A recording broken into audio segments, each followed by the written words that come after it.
নমস্কার। যুক্তি তর্ক সঙ্গে অর্কই আপনাদের স্বাগত। আপনাদের সঙ্গে আমি অর্কপ্রভ সরকার।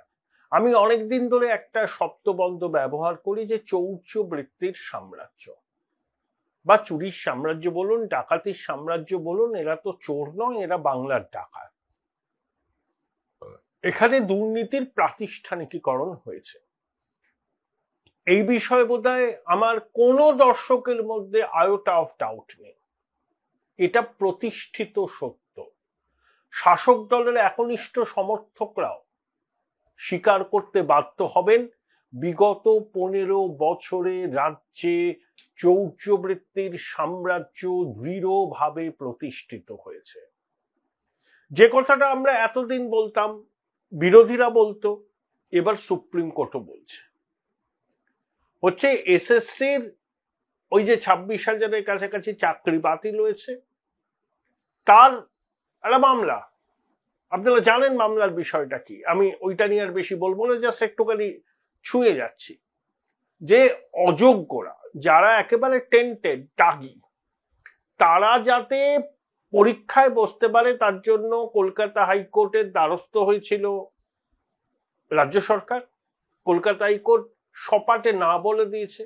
সুপ্রিম কোর্টে মামলাটা উঠেছিল, কল্যাণ বন্দ্যোপাধ্যায় আইনজীবী ছিলেন। তখন সুপ্রিম কোর্ট বলল যে এসএসসি, রাজ্য সরকার, মধ্যশিক্ষা পর্ষদ, এরা তিনজনে মিলে এই প্রাতিষ্ঠানিক দুর্নীতি করেছে এবং এই জন্য এত ছেলে মেয়ের ভবিষ্যৎ নষ্ট হয়েছে। হাজারে হাজারে ছেলে মেয়ে রাস্তায় নেমেছে এবং সুপ্রিম কোর্টে এই রায়ের জন্য অনেকে সুপ্রিম কোর্টের দিকে আঙুল তুলছেন। এটা সর্বোচ্চ আদালত কখনো মানবে না, কারণ 17 রকম দুর্নীতি করে এসএসসি এই চাকরিগুলো দিয়েছিল। প্যানেল বহির্ভূত তালিকা থেকে নাম তোলা হয়েছিল, কারণ নাম ছিল প্যানেলের শেষ দিকে, থেকে চাকরি দেওয়া হয়েছে। শূন্য খাতা জমা দিয়ে, মানে খালি খাতা জমা দিয়ে চাকরি পেয়েছে। ওয়েমার শিট সংরক্ষণ করেনি, মিরর ইমেজ সংরক্ষণ করেনি। যেখানে তাকাবেন সেখানে দুর্নীতি। কিন্তু বঙ্গেশ্বরী তো মানতে চান না দুর্নীতি হয়েছে। তিনি বলেন যে দুষ্টু আইনজীবীরা এইসব করেছে। তিনি অভয়বাণী দিয়েছিলেন রিভিউ পিটিশন হবে, একজনও যোগ্যের যেন চাকরি না যায় তার জন্য তিনি অঙ্গীকারবদ্ধ। কাঁচকলা হয়েছে, রিভিউ পিটিশন খারিজ হয়ে গেছে। সবাইকে এখন চাকরির পরীক্ষায় বসতে হবে, যোগ্যদেরও বসতে হবে। এবং তারা পরীক্ষার তারিখ পিছনোর দাবি করেছিলেন, সুপ্রিম কোর্ট সেই দাবির মান্যতা দেয়নি। বলেছেন যে আপনারা প্রয়োজনে রাত জেগে পড়াশোনা করে প্রস্তুতি নিন। কিন্তু সব থেকে সাংঘাতিক কথা যেটা সুপ্রিম কোর্ট বলেছে, রাজ্যবাসী হিসাবে আমাদের তো লজ্জায় মাথা হেঁট হয়ে যাচ্ছে, কিন্তু যাদের দোকান কাটা তাদের তো লাজ লজ্জার বালাই নেই। তাদের মুখপাত্ররা এখনো ইনিয়ে বিনিয়ে নানা রকম কথা বলছে। এই যে চাকরিগুলো বাতিল হলো, এত ছেলে মেয়ের ভবিষ্যৎ অন্ধকার হলো, তার দায় যদি কারুর থাকে সেটা এসএসসি, মধ্যশিক্ষা পর্ষদ এবং রাজ্য সরকার।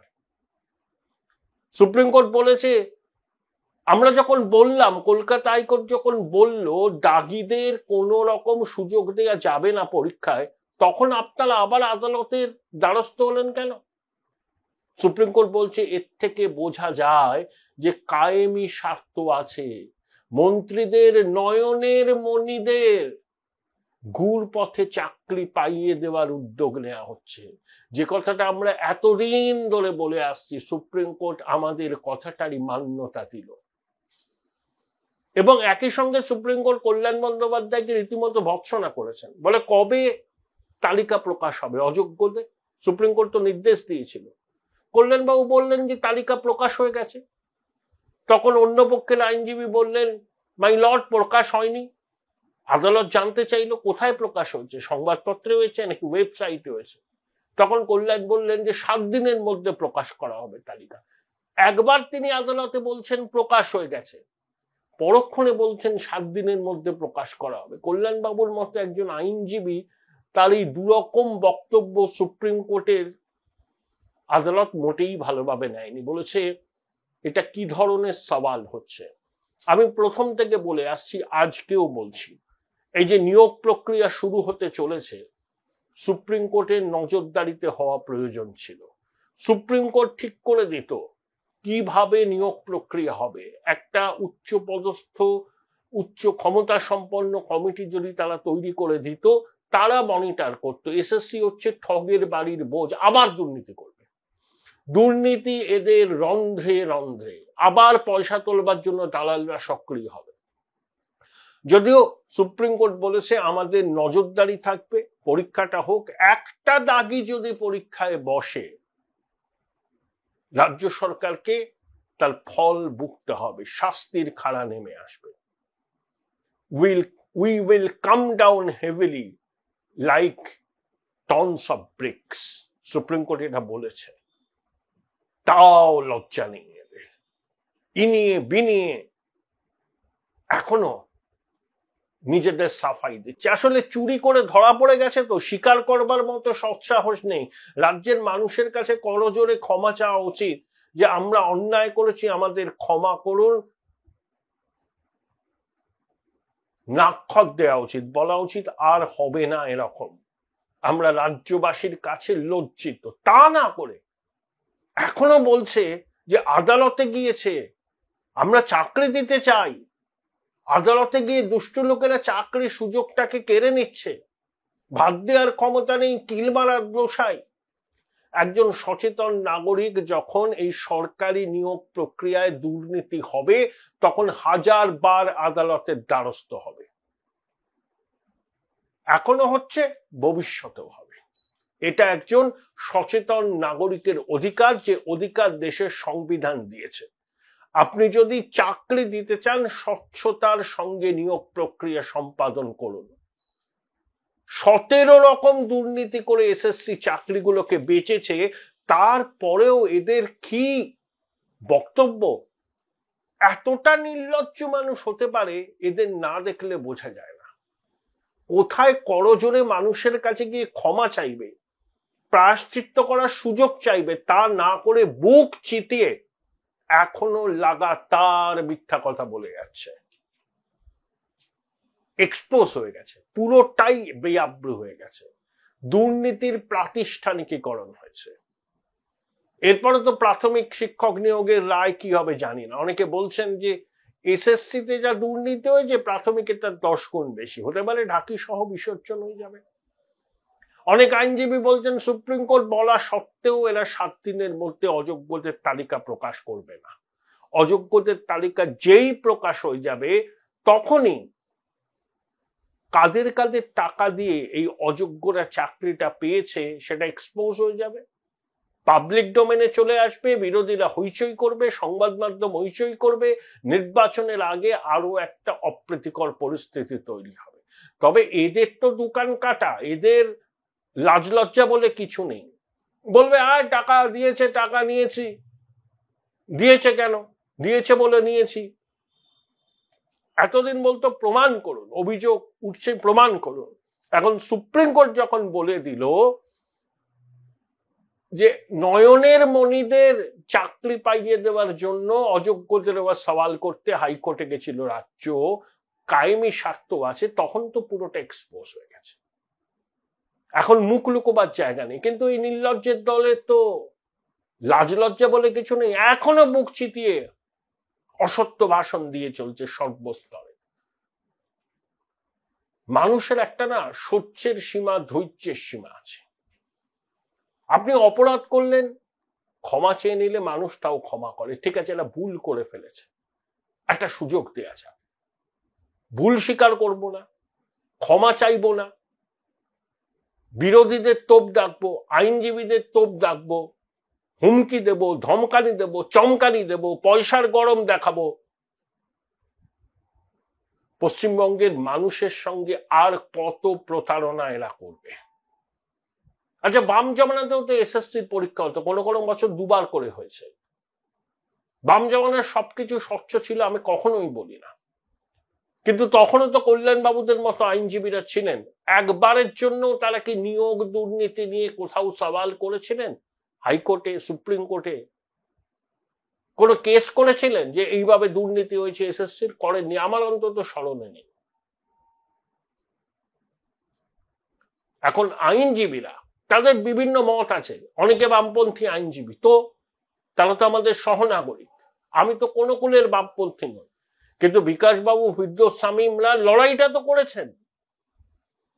আজকে তো এক্সপোজ হয়েছে চৌর্যবৃত্তির সাম্রাজ্য, এখন তো মুখ লুকোনোর জায়গা নেই। এখন তাই লাগাতার অসত্য ভাষণ চলছে। মাঝে মধ্যে হলে ব্যাপক কেলেঙ্কারি, হ্যাঁ কেলেঙ্কারি হয়েছে তো, সেটা মধ্যপ্রদেশে হয়েছে। আমরা কি মধ্যপ্রদেশে থাকি? আমরা পশ্চিমবঙ্গে থাকি। কথায় কথায় রবীন্দ্রনাথ, নজরুল, বিদ্যাসাগর, রামমোহনের কথা বলা হয়। শিক্ষা ব্যবস্থাটাকে পুরো বেচে দিয়েছে, মায়ের ভোগে পাঠিয়ে দিয়েছে। এদের মুখে বাংলার মনীষীদের নাম উচ্চারণ শোভা পায়? আপনারা বলুন, কমেন্ট বক্সে লিখে জানান। এত বড় লজ্জা দিন কিন্তু পশ্চিমবঙ্গে সাম্প্রতিক অতীতে আসেনি। যেভাবে সুপ্রিম কোর্ট ভৎসনা করেছে রাজ্য সরকারকে, এসএসসি কে, মধ্যশিক্ষা পর্ষদকে, বলছে মন্ত্রীদের নয়নের মণিদের ঢোকানোর জন্যই তো গিয়েছিলেন আদালতে। কল্যাণবাবুকে প্রশ্ন করছেন মাননীয় বিচারপতি Sanjay Kumar. Join Indian Institute of Hotel Management now. Right choice, right decision. কায়েমি স্বার্থকে সুরক্ষিত রাখার জন্য আদালত নজরদারি করবে। যারা মামলা করেছিলেন তাদের একটা জিনিস বলা উচিত ছিল সুপ্রিম কোর্টের সামনে, যে মাই লর্ড, এটা হচ্ছে ঠগের বাড়ির ভোজ এসএসসি। এরা যদি আবার পরীক্ষা পরিচালনার দায়িত্ব পায়, নিশ্চিন্তে থাকুন, আবার ঘোটালা করবে। কারণ এদের ঘোটালা লগ্নে জন্ম। ঘোটালা করে কুইক মানি উপার্জন করার নেশা লেগে গেছে এদের, এবং বেপরোয়া, চুরি করে করে, ডাকাতি করে করে এরা ধরাকে সরা জ্ঞান করছে। ভাবছে একজন তো আছেন, তিনি প্রোটেক্ট করবেন, সর্বোচ্চ সুরক্ষা দেবেন, সর্বোচ্চ আদালত পর্যন্ত যাবেন চোরেদের বাঁচাবার জন্য। কিন্তু ধর্মের কল বাতাসে নড়ে। সবকিছুর একটা সীমা থাকে, এই সব সীমা এরা লঙ্ঘন করেছে। তা সত্ত্বেও গলার তেজ কমছে না। অনর্গল মিথ্যা কথা, অনর্গল মিথ্যা কথা। পাপ করেছো, অপরাধ করেছো, স্বীকার করে নাও জনদেবতার কাছে। কথায় কথায় বলে না এরা, আমার মাথা নত করে দাও হে তোমার চরণ ধুলার তলে। তো জনগণের কাছে ক্ষমা চাইতে অসুবিধা কি? লজ্জা কি? ভুল হয়েছে, অন্যায় হয়েছে, মানুষ ক্ষমা করলে করবে, না করলে করবে না, ক্ষমা তো চাইতে হবে। সেটা তো চাইছে না, উল্টে চোরেদের সপক্ষে গলা পাঠাচ্ছে।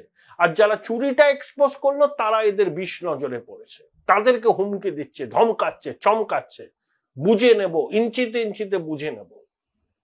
এই যে 28শে অগাস্ট ছাত্র পরিষদের প্রতিষ্ঠা দিবসের সভা হলো, তো মানে ওই শাসক দলকে তো মরমে মরে যাওয়া উচিত। একজন অস্থায়ী উপাচার্য শিরদাঁড়া সোজা রেখে আইন মেনে বিশ্ববিদ্যালয়ের একাডেমিক ক্যালেন্ডার, সিন্ডিকেটের সিদ্ধান্তকে পালন করলেন। মুখ্যমন্ত্রীর অনুরোধ রাখেননি, বিকাশ ভবনের অনুরোধ রাখেননি, কিছু তৃণভোজী সংগঠন অধ্যক্ষদের অনুরোধ রাখেননি। 96% ছাত্রছাত্রী নির্বিঘ্নে পরীক্ষা দিয়েছে। কলকাতা পুলিশ সদর্থক ভূমিকা নিয়েছে, ধন্যবাদ প্রাপ্যতা। তাহলে আইনের শাসন একজনও প্রতিষ্ঠা করতে পারে যদি তার মেরুদণ্ড সোজা থাকে, ঋজু থাকে, সত্যের জন্য, ন্যায়ের জন্য চোখে চোখ রেখে কথা বলা স্পর্ধাটা থাকে। কালকে তো তৃণমূল ছাত্র পরিষদের মানে 28শে অগাস্ট, তাদের লজ্জা হওয়া উচিত ছিল যে তাদের চোখের সামনে তাদের হুমকিকে অগ্রাহ্য করে একজন মাতৃশক্তি উপাচার্য যেভাবে কলকাতা বিশ্ববিদ্যালয়ের সম্মানকে প্রতিষ্ঠা করলেন, কুর্নিশপ্রাপ্য। আর একজন অধ্যক্ষকে দেখলাম তৃণমূলের দেয়া হলুদ পাঞ্জাবি পরে ছাত্রদের পাঞ্জাবি বিতরণ করছেন। এইগুলো হচ্ছে অনুপ্রাণিত গৃহপালিত, এইসব এরাই শিক্ষা ব্যবস্থাটাকে ধ্বংস করছে। কিন্তু এর মধ্যেও উজ্জ্বল আলোকবর্তিকা থাকেন শান্তা দেবীর মতো, যারা আইনের পথে নিয়ম মেনে বিশ্ববিদ্যালয়ের যে স্বাধীনতা আছে সেই স্বাধীনতার পক্ষে সওয়াল করেন এবং শেষ পর্যন্ত শাসকের রক্তচক্ষুকে উপেক্ষা করে যেটা আইন, যেটা নীতি, সেটার সফল রূপায়ণ করেন। 28 আগস্ট পরীক্ষা হলো, 96% পরীক্ষার্থী পরীক্ষা দিয়েছেন। যারা আস্ফালন করছিলেন, যারা ইঞ্চিতে ইঞ্চিতে উপাচার্যকে বুঝে নেওয়ার কথা বলছিলেন, তাদের আর মুখ লুকোবার জায়গা নেই। এই একজন মানুষও পারে, যদি তিনি সৎ থাকেন, কর্তব্যনিষ্ঠ থাকেন এবং মেরুদণ্ডটাকে সোজা রেখে, চোখে চোখ রেখে কথা বলতে পারেন, তাহলে দুর্বৃত্ত শাসকও কিন্তু সবক শেখে। তারাও লেজ গুটিয়ে পালাতে বাধ্য হয়, ঠিক যেটা 28 আগস্ট হয়েছে। এবং সুপ্রিম কোর্টের এই রায় কফিনের শেষ পেরেকটা পুঁতে দিয়েছে। যে কোনো আত্মমর্যাদা জ্ঞান সম্পন্ন প্রশাসকের উচিত পদত্যাগপত্র দিয়ে চলে যাওয়া, কিন্তু এরা সে বান্দা নয়। নিজেদের দোষ তো স্বীকার করছে না, উল্টে যারা এই কেলেঙ্কারিতে এক্সপোজ করেছেন, যে আইনজীবীরা, তাদেরকে নিশানা করছেন। পশ্চিমবঙ্গ এক ক্রান্তিকালে দাঁড়িয়ে আছে। আমাদের সামনে দুটো পথ, এক বাংলায় নতুন সূর্যোদয় ঘটানো, আর সেটা যদি না পারি তাহলে চৌর্যবৃত্তির সাম্রাজ্য আরো দৃঢ়ভাবে প্রতিষ্ঠিত হবে এবং তখন এরা মানুষকে মানুষ বলে জ্ঞান করবে না। অনেকে বলতে পারেন, অর্কবাবু, এরা যদি ক্ষমতা থেকে চলে যায়, এদের জায়গায় যারা আসবেন তারাও তো একই রকম হবে, কোনো গ্যারান্টি আছে এরা অন্য রকম হবে? আমি একটা কথা বলতে পারি, আপনি কোনো র্যাডিক্যাল চেঞ্জ হয়তো সঙ্গে সঙ্গে দেখবেন না, কিন্তু একটা জিনিস দেখবেন, সেটা হচ্ছে এরা যে নিচে নেমেছে, কোন রাজনৈতিক দলের পক্ষে আগামী দিনে পশ্চিমবঙ্গে এতটা নিচে নামা সম্ভব হবে না। সে যেই ক্ষমতায় আসুক, এদেরকে বদল করে যদি নির্বাচনের মাধ্যমে সেটা সম্ভব হয়, এইটুকু বিশ্বাস আমার আছে। রাতারাতি সবকিছুর আমূল পরিবর্তন হবে না, সিস্টেমটা তো একই থাকবে, এই লোকগুলো তো থাকবে, কিছুদিন গর্তে ঢুকে থাকবে, আবার গর্ত থেকে বেরিয়ে এসে তারা নতুন শাসকের সঙ্গে তালমিল করার চেষ্টা করবে। এটা আমরা দেখেছি, বামেদের একটা বড় অংশ যেভাবে শাসকের সঙ্গে গিয়েছিল, এরাও করবে। কিন্তু একটা জিনিস জেনে রাখুন, যে নিচে নেমেছে পশ্চিমবঙ্গের শাসক কোল, এতটা নিচে নামা কারুর পক্ষে আর আগামী দিনে সম্ভব নয়। এইটুকুই ভরসা, দেখা যাক। তবে সুপ্রিম কোর্ট যা বলল, যা নির্দেশ দিল, কোনো আত্মমর্যাদা জ্ঞান সম্পন্ন শাসকের পক্ষে 1 মিনিটও গদি আঁকড়ে থাকা উচিত নয়। যারা নৈতিকতার বড়াই করেন, যারা বিবেকের বাণী শোনান, তাদের কাছে তো নয়, কিন্তু সেই প্রত্যাশা আমাদের পূরণ হবে না। এ নিয়ে আমি 16 আনার উপর 18 আনা নিশ্চিত।